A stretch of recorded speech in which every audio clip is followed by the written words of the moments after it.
جو کام کسی ولی نے نہیں کیا، جو کام کسی نبی نے نہیں کیا، وہ کام جب ہم نے دیکھا سرکار گوھر شاہی چٹکی بجانے سے پہلے کرتے ہیں کہ سرکار مجھے عرش الہی پر لے گئے، اس کے بعد سرکار کہاں گئے یہ نہیں پتا چلا۔ مجھے اللہ نے کہا کہ یونس تیرا جو مرشد ہے نا وہ میرا بھی رب ہے۔ اللہ کے بیٹے کی امت پر عذاب نہیں آتا تو اللہ کے باپ کے ماننے والوں پر عذاب کیسے آئے گا؟ السلام علیکم ورحمۃ اللہ وبرکاتہ۔ میرے عزیزوں،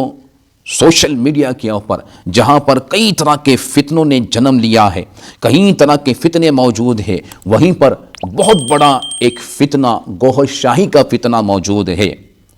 اور جس فتنے کا فی الوقت لیڈر یہ یونس گوہر ہے، یہ دجال ہے،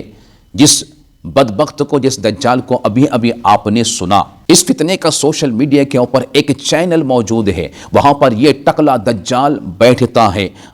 اور لوگوں کو اللہ کے نام پر، ذکر اللہ کے نام پر، اہل بیت کے محبت کے نام پر، اولیاء کرام کے محبت کے نام پر جمع کرتا ہے، اپنی طرف مائل کرتا ہے، اپنی طرف بلاتا ہے، اور جب وہ لوگ اس کے قریب ہو جاتے ہیں، ان کے مائنڈ کو واش کر کے، ان کے ذہن و فکر کو واش کر کے، یہ شخص پھر اپنے مرشد کے کراماتوں کو اور اپنے مرشد کے معجزات کو بیان کرتا ہے، ان کے سامنے رکھتا ہے معاذ اللہ، اور اپنے مرشد گوھر شاہی کو، جسے یہ رب الارباب کہتے ہیں معاذ اللہ،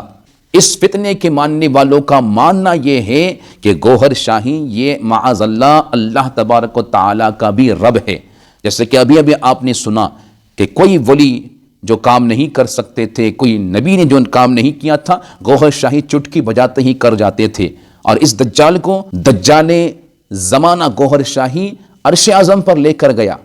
اور عرش اعظم پر جانے کے بعد رب سے ملاقات کروایا اس دجال کی، اور رب نے پھر اس دجال سے کہا کیا کہ تیرا جو مرشد گوھر شاہی ہے میرا بھی رب ہے، معاذ اللہ ثم معاذ اللہ۔ ذرا سوچیں تو صحیح، کیا یہ اسلام ہے؟ ہرگز نہیں، یہ اسلام ہو ہی نہیں سکتا ہے۔ میں پوچھنا چاہتا ہوں ہمارے نوجوانوں سے اور ان لوگوں سے جو اس کی میٹھی میٹھی باتوں میں آ کر، اہل بیت کے نام سن کر، اولیاء کرام کے نام سن کر اس کے چینل کو دیکھتے ہیں، اسے فالو کرتے ہیں، اسے مانتے ہیں، اس کے پیر و مرشد دجال زمانہ گوھر شاہی کو مانتے ہیں،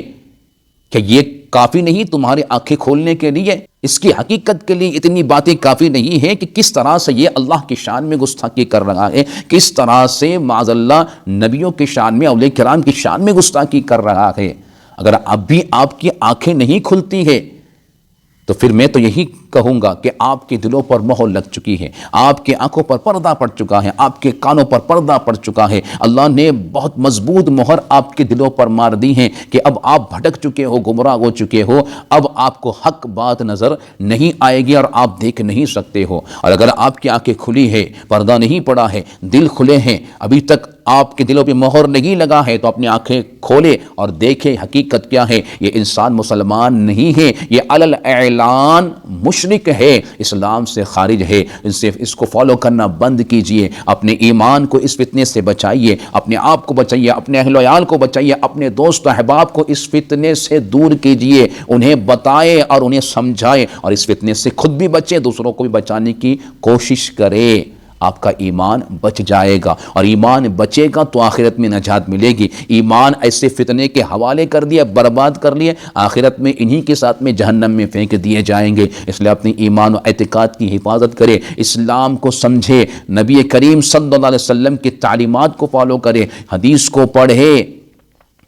جو علماء حق ہیں ان کے پاس بیٹھے، دین سیکھے، صحیح حدیث، صحیح روایتیں پڑھے، سمجھے، اسلام کے دامن کو مضبوطی سے تھامے رہے، ایسی فتنوں سے خود بھی بچیں، دوسروں کو بھی بچانے کی پوری کوشش کریں، اور اسی کی نسبت سے اس ویڈیو کو دوسروں تک ضرور شیئر کیجئے گا، خاص کر کے اس فتنے کے ماننے والوں تک تو اس ویڈیو کو ضرور پہنچانے کی کوشش کریں۔ ہو سکتا ہے ان میں سے کسی کی آنکھیں کھلی ہو، کسی کے دل پر ابھی تک مہر نہ لگی ہو، اور وہ حق بات سمجھ جائے اور اپنے ایمان کو بچا لے، توبہ کر لے۔ اللہ سبحانہ و تعالی ہمارے ایمان و اعتقاد کی حفاظت فرمائے۔ السلام علیکم ورحمۃ اللہ وبرکاتہ۔